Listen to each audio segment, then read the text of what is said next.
join in. Gonna see if I got this to work with a tweet. All right. On to twitter.com. Checking our Twitter feed. Let's check it out. Did it work? Yeah, looks like we're good. All right. Just gonna. Oh, nope, didn't work. Oh, yeah, it did. Never mind. Right. Retweet this guy. Gonna put the link in the Slack chat.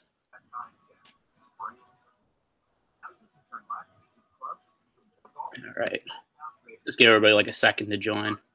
Yep. As I found out the other day, it's very hard for me to type without reading while I'm typing for some reason. I have to give the play-by-play. Not a good multitasker. No, I think I am. It's just. I didn't even like. I wasn't doing it intentionally. It was just kind of a thing. I was talking about as I was. I hear you. Yeah, I was trying to do the same thing at work the other day. I had to like copy all these notes, and somebody was in there talking to me. I had no idea what he was even saying to me. You're talking about the TPC reports, and he's what the hell you're talking about. Was that the right reference from The Office? What were those? I think so. Something similar to that. TPC reports. Yeah. Great movie. Sometimes I want to break my copier just like that movie.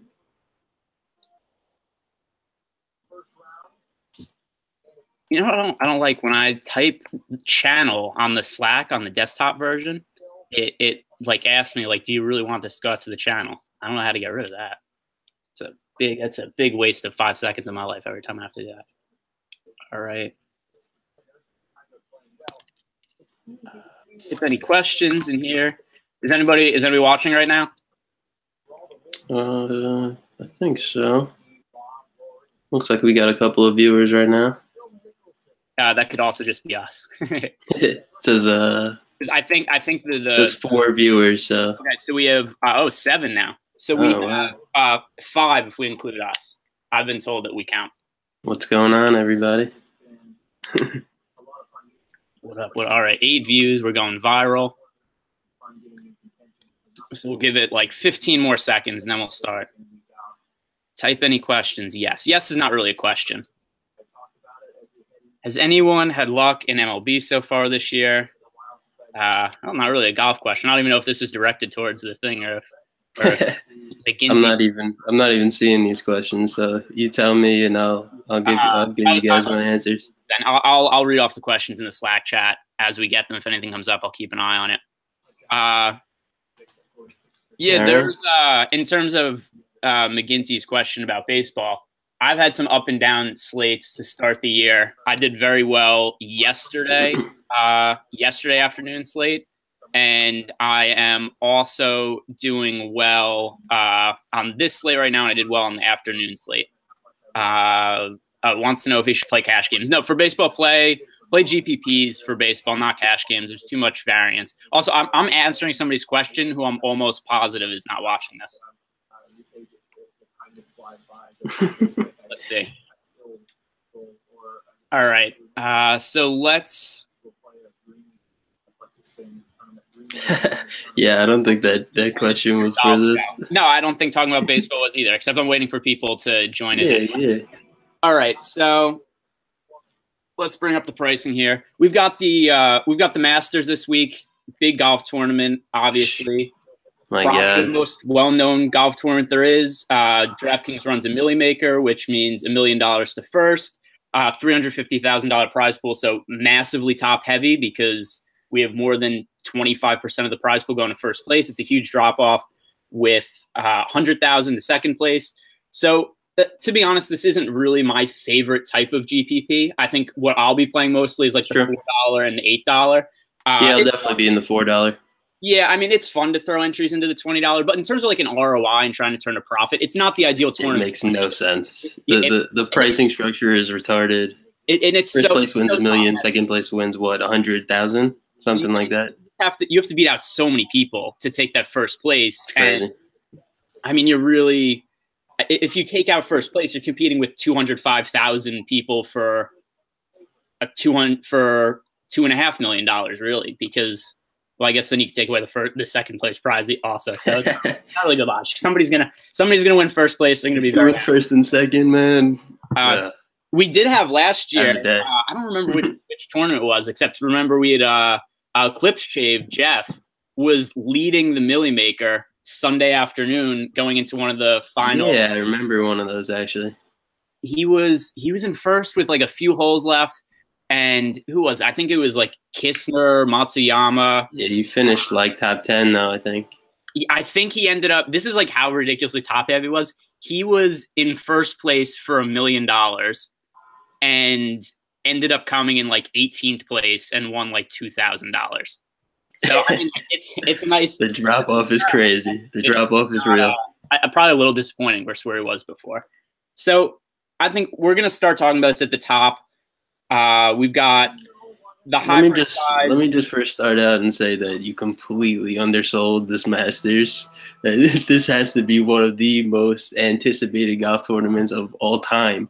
I mean, with the guys that have won recently coming into this tournament, just because Tiger's back too. Let me tell you, the top 13 price guys, 11 of them have won this season, and the only 2 that have not are Tiger and Spieth. So Rory, Bubba, Phil. Let's see. Yeah, all these guys. Hideki.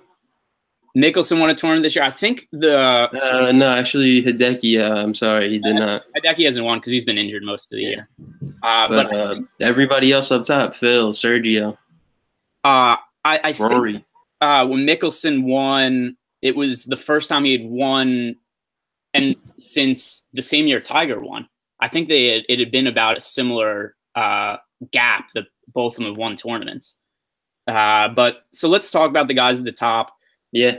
Let's say 90, 800 and over. Jason Day, Rory McIlroy, Tiger Woods, Jordan Spieth, Justin Thomas, Dustin Johnson. Who do you like from this tier? To be honest, this is one of the hardest choices of all time. I'll probably have like all of them in there.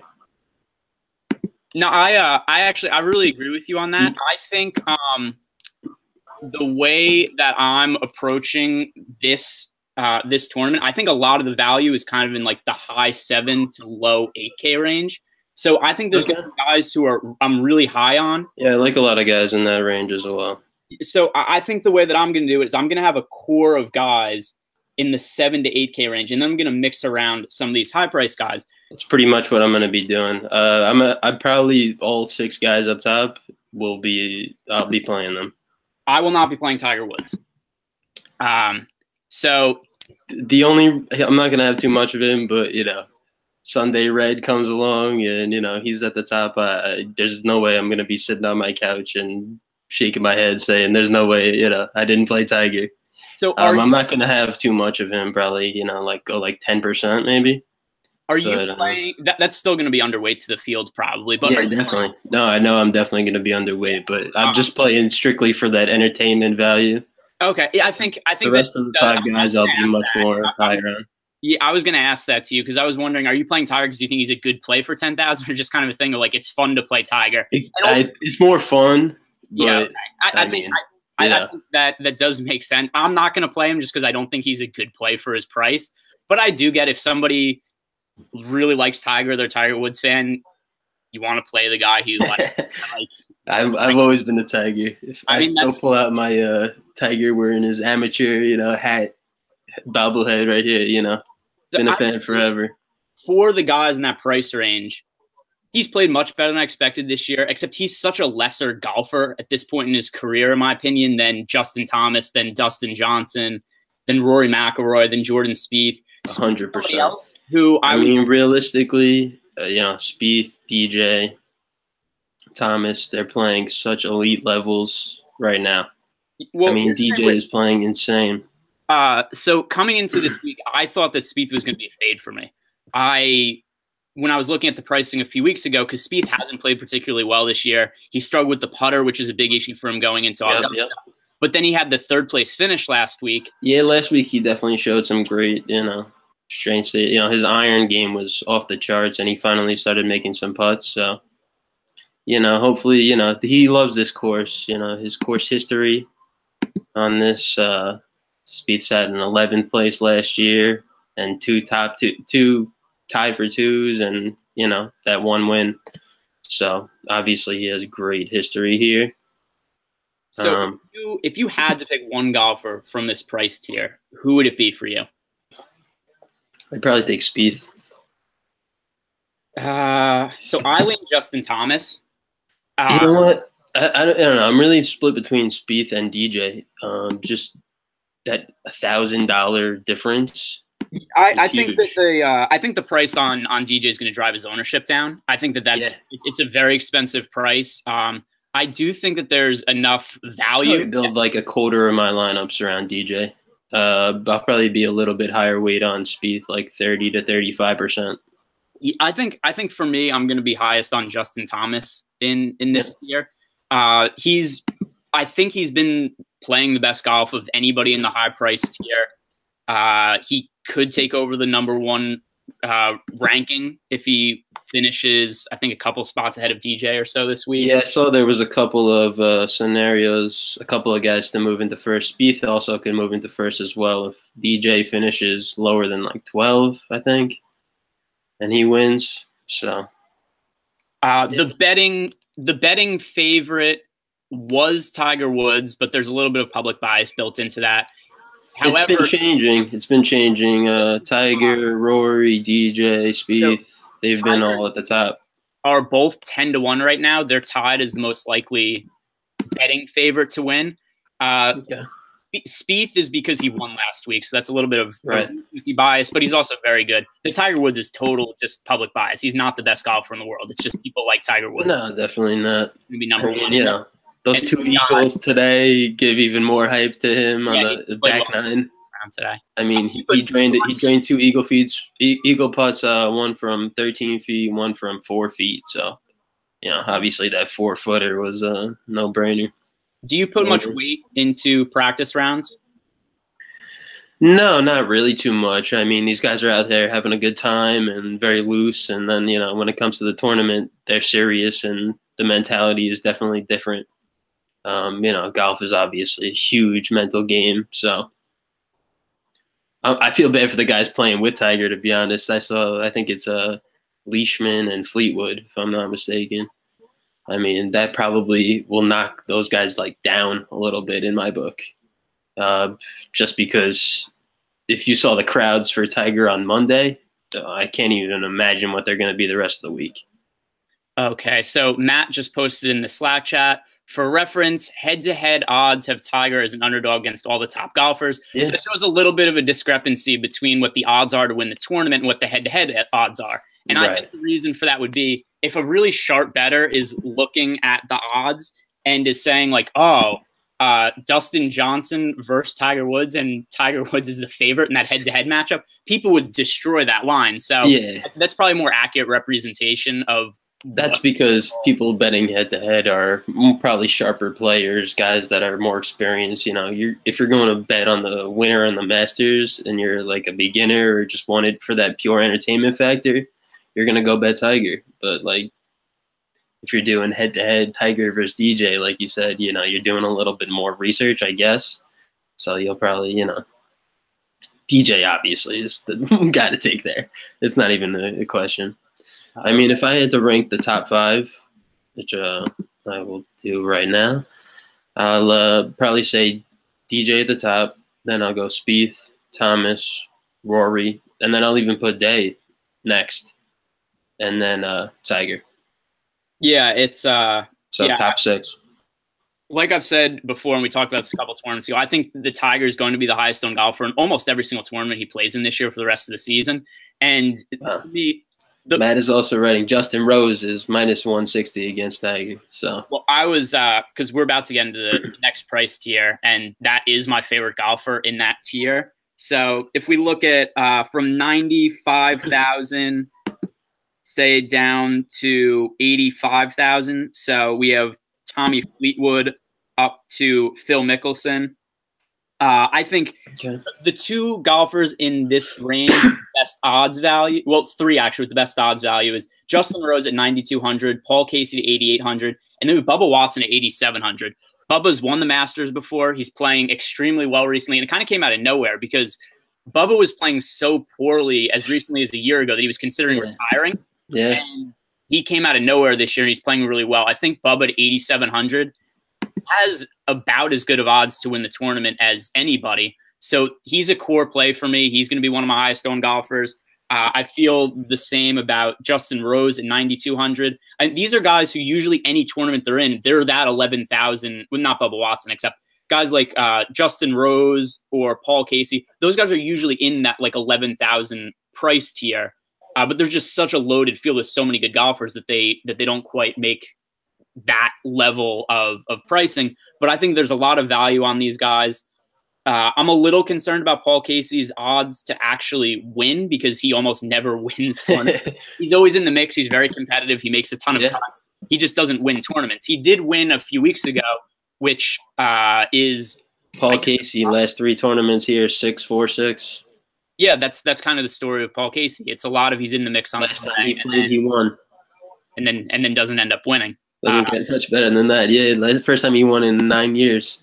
But with that said, the difference, I think, with Paul Casey at his current price tag versus where he's normally priced at is you don't need Paul Casey to win for him to pay off his salary at 8,800. Usually when Paul Casey's 10,500, 10,200, you're looking for a win for him. Yep, but a top 5 would definitely pay off Casey's price. Yeah, exactly. At 8,800, a top 5, even a top 10, you'll be pretty happy with that result. So Casey looks great to me too. I think he's a really good play as well. He's first the last 50 rounds strokes gain approach, second in strokes gain ball striking, fourth strokes gain tee to green.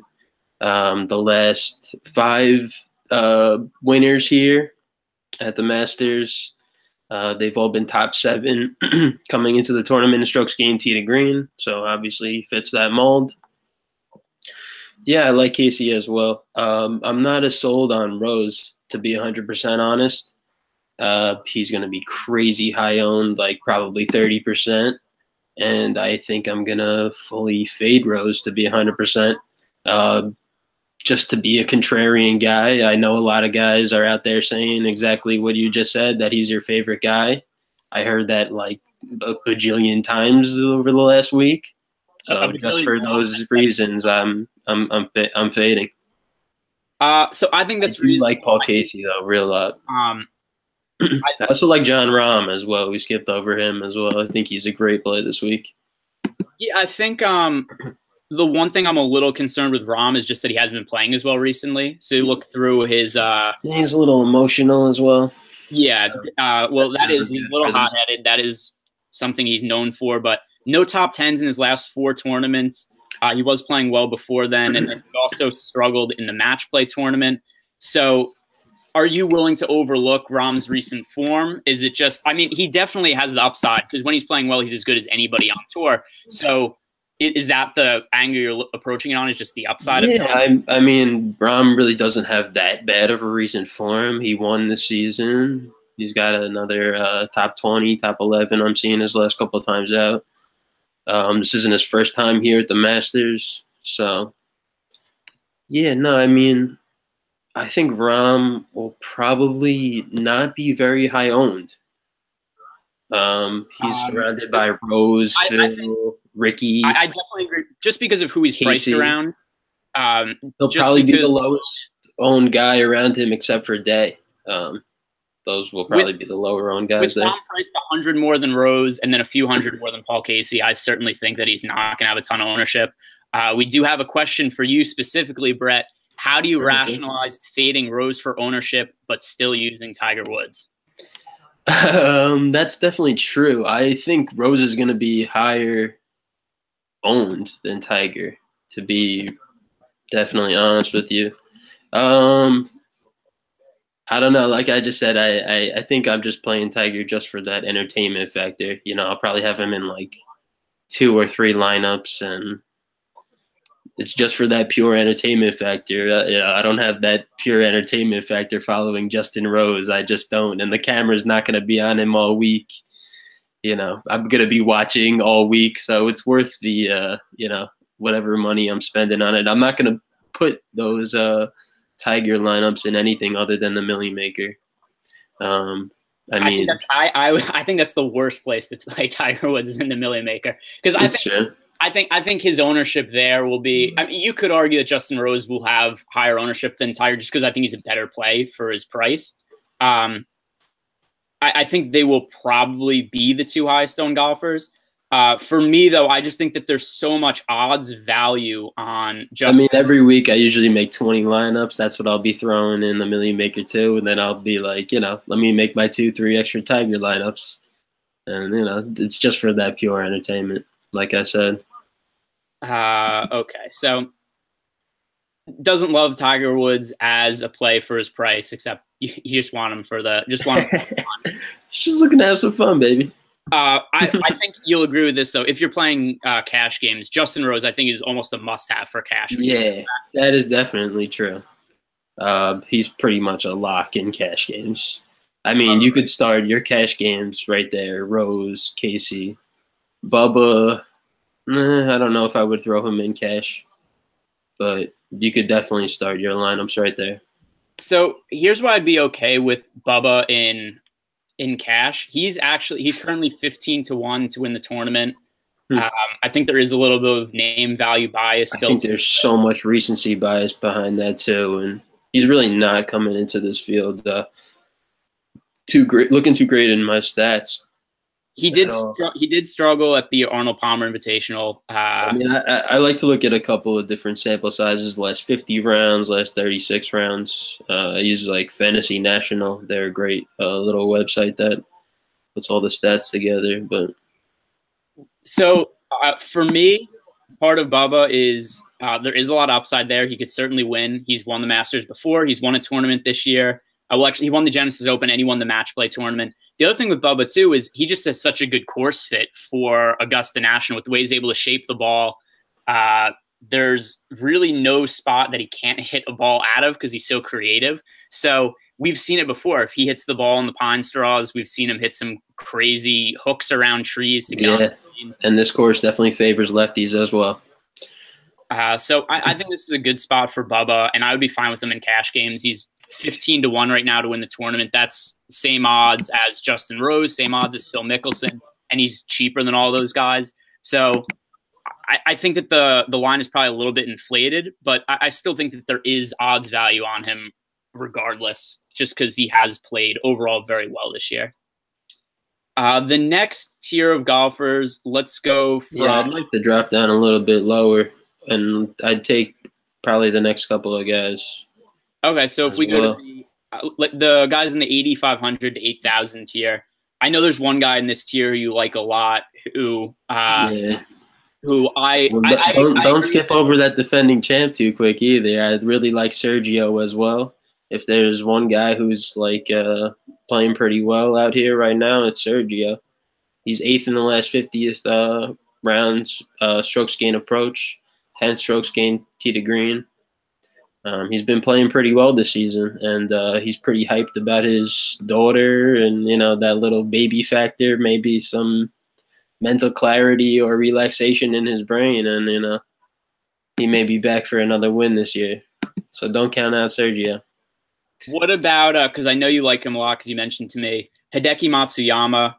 He has been struggling with injuries this year. It was, a wrist injury, and he's only played in one tournament since the beginning of February. So what is it that you like about Matsuyama, and is he going to be somebody who's in your core this week?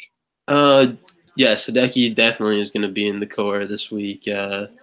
From what I've been hearing about the wrist is that he's totally healed and ready to go. He took about a month off. It was more of a wrist sprain than anything, a little bruising, I guess. And, he took his time off, got his body healthy.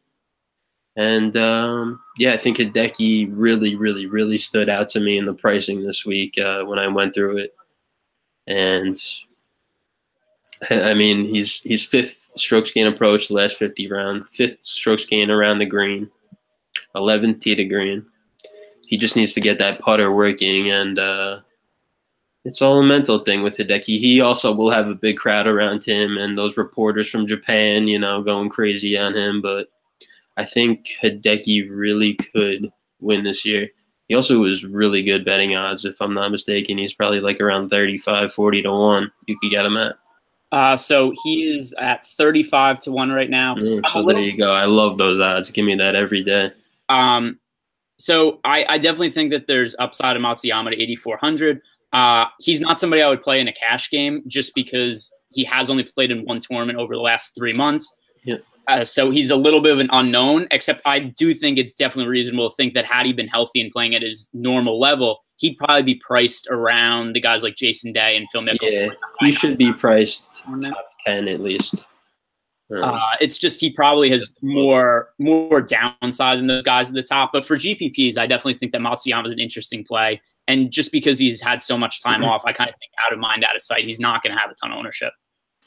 Yeah, I don't think he's going to be too high owned. I'm definitely going to be way overweight on the field on Hideki. So hope that works out pretty well this week. He has great form at the Masters, tied 11th last year, tied for 7th the year before, and a 5th the year before that. Yeah, he's just one of those guys that's bound to win a major. Him or Ricky is probably one of the two best players who have not won a major right now. So it's just bound to happen anytime. Yeah, and I mean, we talked about with Clipshave almost winning the Millie Maker last year. That was Matsuyama was in the mix in that one, and yeah. I forget, was that the PGA Championship last year? I think maybe, if I remember. I'm not really sure. He was towards the top, and then just kind of fell apart on Sunday of that tournament. But we've seen him in the mix before, and definitely upside from an 8,400.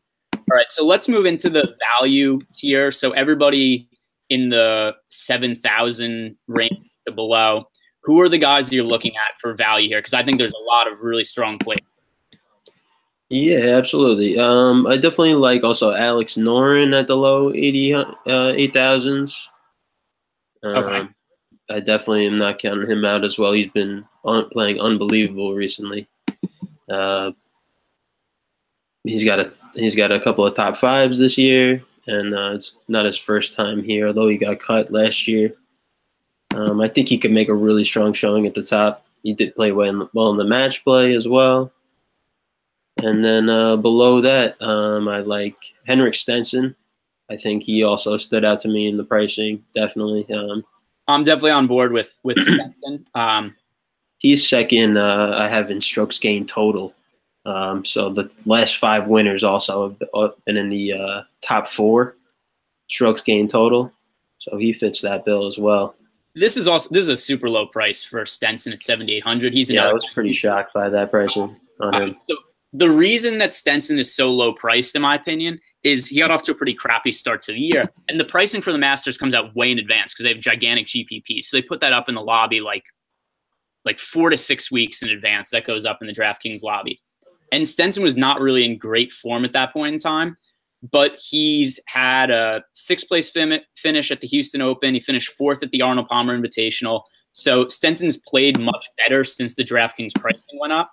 So he's all the way down at 7,800. I'm going to bring up what his odds are right now. Yeah, but he has great form this season.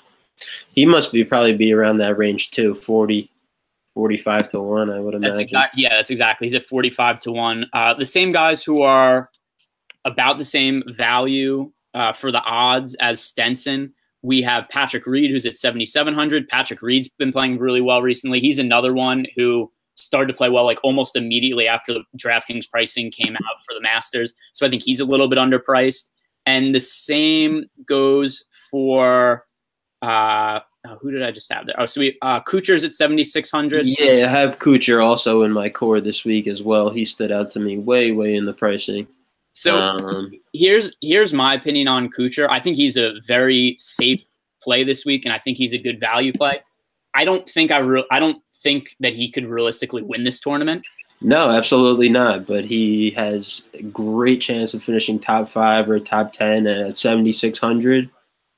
He's another cash play, definitely, Kuchar. And he makes cuts. He made 10 out of 10. Oh my God, he's definitely not missing the cut here. He only missed I better knock on wood now, though. Last year. So Kuchar's a very safe play. His last 5 years, he has a top 3, top 8, top 5, top 46, 24th, and then last year he finished 4th. So he's got some pretty good form coming in to the Masters in past years. I really like Stenson a lot. I like Kuchar definitely as a cash play, and then overall just this kind of value play, keeping in mind that not really a ton of upside in him. So I wouldn't have a ton of exposure to him in GPPs, but I think he's okay to fill out lineups. Yep. Patrick Reed, definitely a strong play. Is there anybody you're looking at that you like a lot who's cheaper than this? What do you think of Ian Poulter, who just qualified? I'm definitely not going to be playing Poulter. I mean, he before he won last week, he said he may not have even played. I mean, I think it was like a miracle of what he did. And that form is, I don't know. I just don't see him competing this week. I'd rather have a lot of other guys, or not really a lot of other guys, but I'd rather go to Kuchar at that price. I'd rather even drop down a little bit more to Xander or Brian Harman. So, yeah, I just wouldn't play Poulter this week. Are there any like super cheap guys that you're interested in rostering this week? I think that there's a couple that are worth taking a flyer on. Yeah, absolutely. I'm actually going to be rostering a good amount of guys below the 7,500 price. A debutant has not won here, I think, since like 1978, if I'm not mistaken. But I do like this guy, and I think that he does have a chance to win this week, and that's Tony Finau. Yeah, so I think Finau is almost always a good GPP play, just because you don't really know what you're going to get from him. He's all over the place. No, he could finish first, or he could miss the cut 100%. He could come in last. He's definitely a GP play. Yeah, he's definitely a GPP play. He's also a birdie maker. He makes a lot of birdies. He's very good for drafting. A ton of upside for that price. I think he's a pretty solid GPP play. I also like Rafa. I was on him last week, and he kind of screwed me over a little bit. I was too. He definitely shit the bed last week. But I think he can come back strong this week. He left there a little early, came to the Masters. He's probably been there already for like 5 days. So I think Rafa could find the form that I was looking for last week. All right, we have a question here. How chalky is Stars and Scrubs lineup for golf? It kind of depends from tournament to tournament. I think for this particular tournament, the Masters, I think that outside of a couple of guys like Justin Rose, Tiger Woods, I think there's so many big names in this tournament. The ownership does tend to get spread around a little bit more than it does for other tournaments. Would you agree with that? Yeah. The ownership is definitely going to be spread this week. I mean, the highest priced guys, like we said, are probably going to be Rose, Tiger, and Spieth. So below that, it's going to be, the guys in the 7,500 and above that range are all going to be, not too high owned, but within that probably like 5 to 20% range, depending on who we're talking about. But it's definitely going to be spread. Yeah, I agree. Some other intriguing guys I definitely like are Adam Hadwin. Hadwin could also be in some cash games if you want to go with like Tiger. With like Spieth or DJ up top, and then fill it in, with some lower price guys. Hadwin, I don't have a problem putting in your cash lineup. So what is it that you like about Hadwin? Because actually he wasn't really somebody who's on my radar, but now I'm kind of looking through his recent performance, and he does 12, he really does have good recent form. Yeah, 12th at the Valspar, 9th at the Mexico Championship, 6th at the Genesis Open. He started off on fire last year and really came out of nowhere and was one of the better players on tour for the first part of the year, and then kind of faded off towards the end. Hadwin is an intriguing name. I think you could really use him in your cash lineups, like I said. And, the recent form is pretty good. I think he stood out in my stats model, if I'm not mistaken, in a couple of areas. Yeah, he was 6th the last 36 rounds around the green. So that's something we definitely look for here. There's nothing really else that pops. 13th in short game, 29th total strokes game. So that's not too bad. There's one golfer here I'll be curious to get your opinion on, because he's somebody who I like quite a bit. I've liked a lot recently, and he's played very well, and that's Afi Barnrat. So Afi Barnrat is now up to, I think, 22nd or 23rd or so in the world golf rankings. He's had a bunch of top finishes. The one thing that's a little bit of a concern is that most of his play has not come on the PGA Tour. It's come overseas. So do you like Afi Barnrat at all at 7,100? Because I personally think that he's a good GPP play. Yeah, I think he's a good GPP play.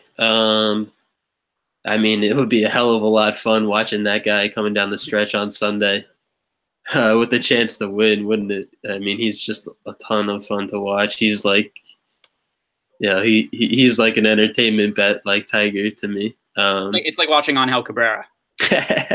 remember when? Yeah, don't play Angel this week, but don't play Angel Cabrera.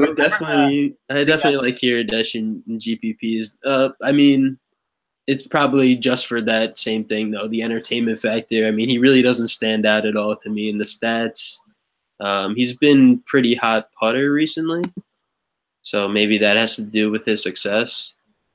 But yeah, there's there's a little bit of odds value on him. He's definitely a long shot to win it. Plus 1,250, except it's in the same range as Cabrera Bello. He's an interesting play. I think there's going to be guys around there that are going to be lower owned that are better for GPPs. Such as who? I like Sharma a lot. Okay. Shubhankar Sharma or however you say his first name. I think he's an interesting play. He's a guy who could really go low and attack those par fives. Yeah, he's another guy that could just take the world by storm. A young kid who's out here, trying to make a name for himself, kind of like Tiger did 20 years ago. He's missed a lot of cuts this year. Yeah, he's definitely a boom or bust player. So, for the lower ownership, I'd rather have him over Afi Barnrat.